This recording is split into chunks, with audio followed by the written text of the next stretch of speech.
ఇక్కడ చూసుకుంటే question, in a class 95 students 40 play cricket and 50 play football and 10 play cricket and football అంటే రెండు intersection, ఇది main. How many students play only football అన్నాడు. ఇప్పుడు మనం ఇది ఎటువంటి దానికి సంబంధించిందంటే డయాగ్రామ్ వేస్తే ఈజీగా వస్తుంది. ఇది ఇటువంటి ఒకటేమో ఏమన్నాడు క్రికెట్, ఇంకోటేమో ఫుట్బాల్. ఓకేనా. ఇప్పుడు ఏది ఇటువంటి ప్రాబ్లం చేసే ముందు ఫస్ట్ బోత్ టర్మ్ ఏదైతే ఉందో దాన్ని రాసుకోవాలి 10. ఓకేనా. 40 ప్లే క్రికెట్ అన్నారు.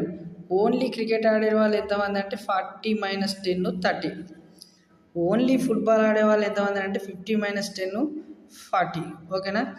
ఇప్పుడు ఇక్కడ మన క్వశ్చన్లు ఏం అడిగిండు, ఓన్లీ ఫుట్బాల్ అడిగింది కాబట్టి 40. ఒకవేళ క్రికెట్ అడిగితే 30. ఓకేనా.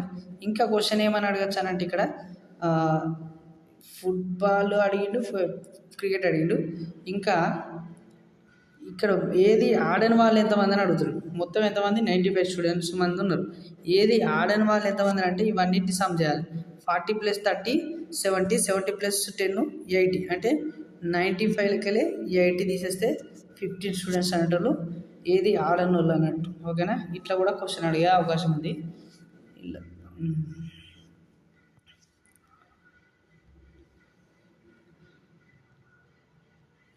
ఇది వెరీ సింపుల్ది. హౌ ఈజ్ మై ఫాదర్స్ నా తండ్రి యొక్క మై ఫాదర్స్ డాటర్స్ అంటే మై ఫాదర్స్ డాటర్స్ అంటే నాకు చెల్లి అవుతుంది. ఆ చెల్లె యొక్క తల్లి నాకు కూడా తల్లి అవుతుంది. తల్లి యొక్క ఓన్లీ డాటర్ ఇన్లా అంటే నా ఓన్లీ డాటర్ ఇన్లా అంటే నాకు భార్య అవుతుంది. నా భార్య అనేది నా భార్యకి ఇక్కడ దాకా ఒకటి. Next related to the my wife's son, నా భార్య సన్ను, మా వైఫ్ సన్ను రిలేటెడ్ టు అంటే నా భార్యకి నా సన్ ఏమవుతాడు అని అడుగుతుంది. ఇక్కడ నా భార్యకి నా సన్ ఏమవుతాడు, ఆమెకు కూడా సారీ ఒక్క నిమిషం. ఇక్కడ మై ఫాదర్స్ డాటర్ అంటే నాకు చెల్లి అవుతుంది. చెల్లి యొక్క మదర్ అంటే తల్లి, నాకు కూడా తల్లి అవుతుంది. తల్లి యొక్క డాటర్ ఇన్ అంటే ఓన్లీ డాటర్ ఇన్ అంటే నాకు భార్య అవుతుంది. ఆ భార్య అక్కడికి ఒక రిలేషన్. ఓకేనా. ఆ భార్య అనేటి ఆమె మై వైఫ్ యొక్క సన్కి అంటే నా భార్య యొక్క సన్కి ఏమవుతుంది, నా భార్య యొక్క సన్కి ఆమె మదర్ అవుతుంది. ఓకేనా. ఇద్దరు అతని భార్యకి ఆ సన్కి అతని భార్య ఆ సన్కి ఏమవుతుంది అని అడుగుతున్నాడు, అంటే మదర్ అవుతుంది అన్నట్టు. అదే అడుగుతుంది. కొద్దిగా కన్ఫ్యూజ్ అయింది. తెలుగులో చదివినా కూడా ఇంక ఈజీగానే వస్తుంది.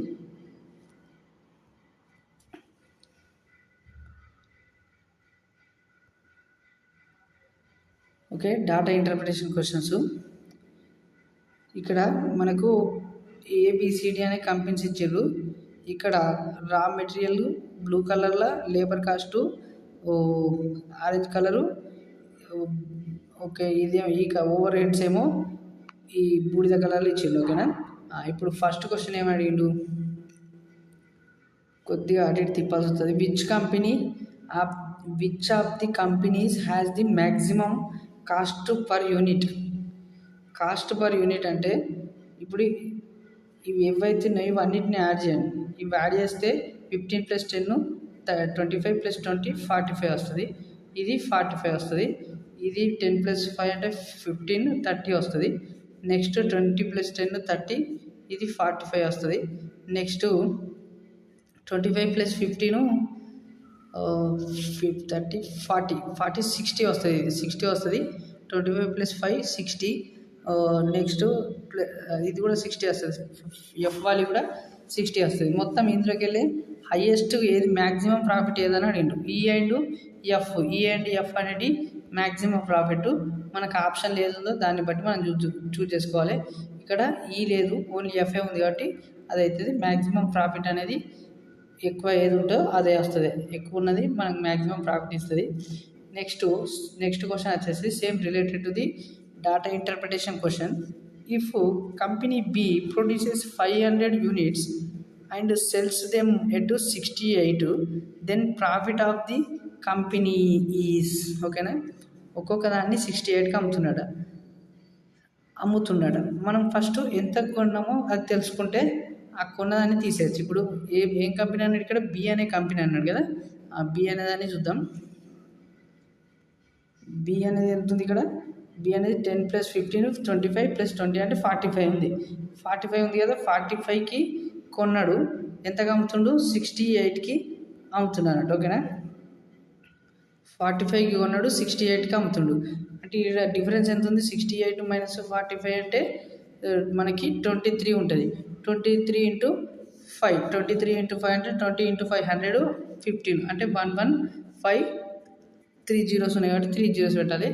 అది మన ఆన్సర్ అవుతుంది. ఓకేనా. 115 ఏదైతే ఉందో అదే మన 115 3 జీరోస్ ఇక్కడ ఉంది. ఇది ఓకేనా. ఎంత త్వరగా వీలైతే అంత త్వరగా చేసుకోవాలి. Which of the following statement is true? ఇటువంటి ఏంటంటే కొద్దిగా టైం టేకింగ్ అన్నట్టు. ఇక్కడ labour cost of the E and F are same అని అంటుంది. ఓకేనా. ఈ అండ్ ఎఫ్ ఒక లేబర్ కాస్ట్.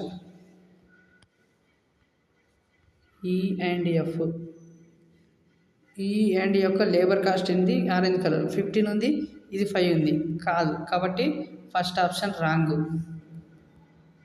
సెకండ్ ఆప్షన్ వచ్చేసి ratio of the cost of overheads and labour is same for ABE.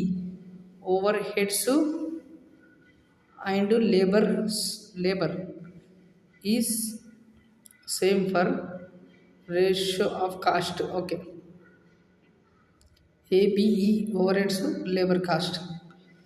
ABE over heads labour cost. ఇక్కడ చూసుకుంటే over heads ఏ యొక్క over heads 20 ఉంది, B యొక్క ఓవర్ హెడ్స్ 30 ఉంది, 10 ఉంది. Sorry ఏ ఒకటి లేబర్ కాస్ట్ వచ్చేసి. నెక్స్ట్ ఇది 30 ఉంది. నెక్స్ట్ వచ్చేసి 15 20 + 15 35 వస్తుంది. అంటే ఈక్వల్ వస్తలేదు. నెక్స్ట్ వచ్చేసి ఈ అన్నాడు. ఈ అనే దాని ఎంత ఉంది? 20 + 15 అంటే 35 ఉంది. అంటే ఫస్ట్ ఒకటి చేంజ్ ఉంది, మిగతా రెండు వేరున్నాయి కాబట్టి అక్కడ అన్నీ కూడా ఈక్వల్ ఉంటాయని చెప్పిండు. కానీ ఈక్వల్ లేవు. సెకండ్ ఆప్షన్ కూడా కాదు.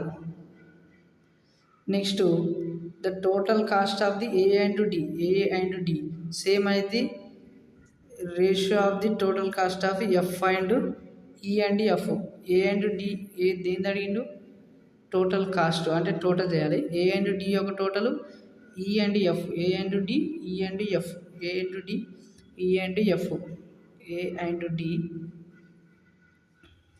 అండ్ డి ఇదంతా మొత్తం 45.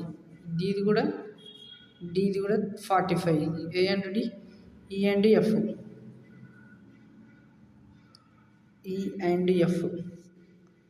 ఇది ఎంత మొత్తం చూసుకుంటే 60 వస్తుంది. ఇది చూసుకుంటే మొత్తం ఇది కూడా 60 వస్తుంది. ఇప్పుడు ఇక్కడ 45 90 వస్తుంది. ఇది 120 వస్తుంది.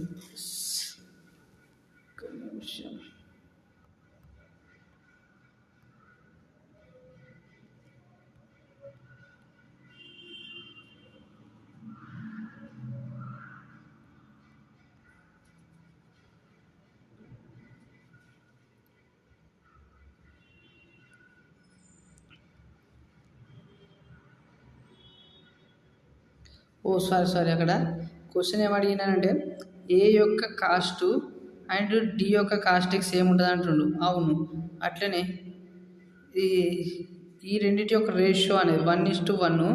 అట్లనే ఈ యొక్క కాస్ట్ 60, ఎఫ్ యొక్క కాస్ట్ కూడా 60. ఈ రెండింటి యొక్క రేషియో కూడా 1:1 ఉంటుంది అంటుండు. ఓకేనా. రెండింటి యొక్క రేషియోలు సేమ్ ఉంటాయని అంటుండు. అట్లనే సేమ్ 1:1 ఉన్నాయి. ఓకేనా. ఇక్కడ ratio of the cost of A and D is same as వీటి యొక్క రెండింటి యొక్క రేషియో అనేది is same as the E and F. ఓకేనా. ఆ రెండింటి యొక్క రేషియోకి సేమ్ వచ్చింది కాబట్టి ఆప్షన్ 3 అనేది కరెక్ట్ అవుతుంది.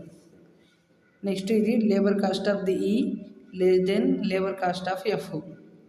ఇక్కడ లేబర్ కాస్ట్లోకి పోయి ఈకి ఎఫ్కి చూసుకోవాలి. లేబర్ కాస్ట్ అంటే ఆరెంజ్ సేమ్ ఉన్నాయి, లెస్ దెన్ అన్నాడు. లేబర్ కాస్ట్ ఆఫ్ ది ఈ ఎంత 15, labour cost of the F అనేది 5, లెస్ దెన్ అన్నాడు. లెస్ దెన్ కాదు, ఇది గ్రేటర్ దెన్ ఉంటుంది. ఓకేనా. ఇవి data interpretation questions.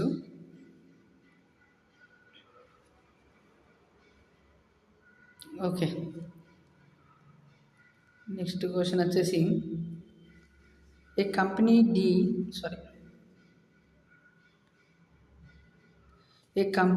produce a maximum of 1000 units per day and company F can produce up to 800 per unit per day. If these companies sell their products at 60 rupees and 80 rupees respectively, అంటే D అనేది ఎంత, ఇప్పుడు రెండింటి యొక్క కాస్ట్లలో ఇది 1000, ఇది 800 కాబట్టి మనం ఓన్లీ 10 రూపీస్, ఇదేమో ఈ ఎఫ్ కదా.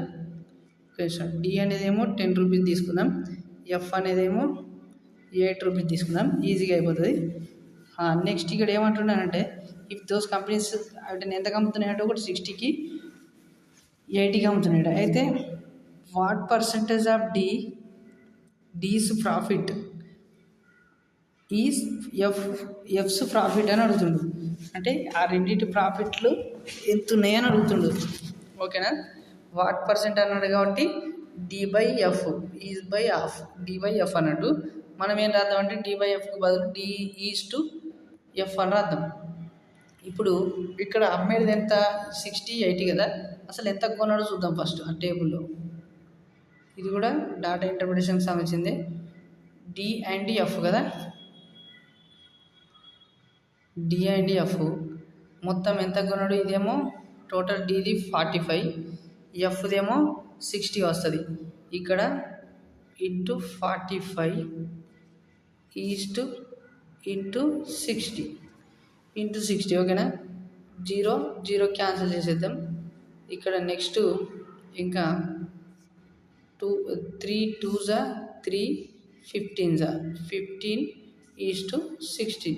ఇది మనకు కావాల్సిన ఆన్సర్. అక్కడ 10 days అన్నాడు. 10 days వర్కింగ్, ఇటు 10 days ఇటు 10 days ఉంటుంది కాబట్టి ఈ 10 days ఎట్టయినా క్యాన్సిల్ అయిపోతుంది కాబట్టి నేను వేయలేను. ఇక్కడ జీరోస్ కూడా ఎందుకు క్యాన్సిల్ చేసినట్టే అవి అక్కడ క్యాన్సిల్ అయిపోతాయి కాబట్టి వేయలేను అన్నట్టు. ఓకేనా. ఇవన్నీ ఈజీ క్వశ్చన్స్ ఉన్నాయి. ఇటువంటి దాంట్లలో ఈ క్వశ్చన్ ఏంటంటే 35 క్వశ్చన్ అంటే if after the few changes in the production process labour cost of B and C become equal, then what will be the ratio of the total cost of the companies. మనకు BE అంటే ఏం చేసిండు, plus చేసిండు అది లేదు, minus చేసిండు అది లేదు, ఏది చేసిండు అది లేదు. ప్లస్ చేసిన కంపెనీ టోటల్ కాస్ట్ కనుక్కోవచ్చు, మైనస్ చేసిన టోటల్ కాస్ట్ కనుక్కోవచ్చు. కాబట్టి వాడు ఏదన్నా ఒకటి క్లూ ఇస్తే చేస్తుండే. కాబట్టి ఇటువంటి దాంట్లో ఎటువంటి డాటా అనేది ఇన్సఫిషియెంట్ ఉంది కాబట్టి దీన్ని ఏమంటారంటే కెనాట్ బి డిటర్మైన్ అనేది మన ఆన్సర్ అవుతుంది. వాడు ప్లస్ చేసింది తెలియదు, మైనస్ చేసింది అనేది తెలియదు. ఓకేనా.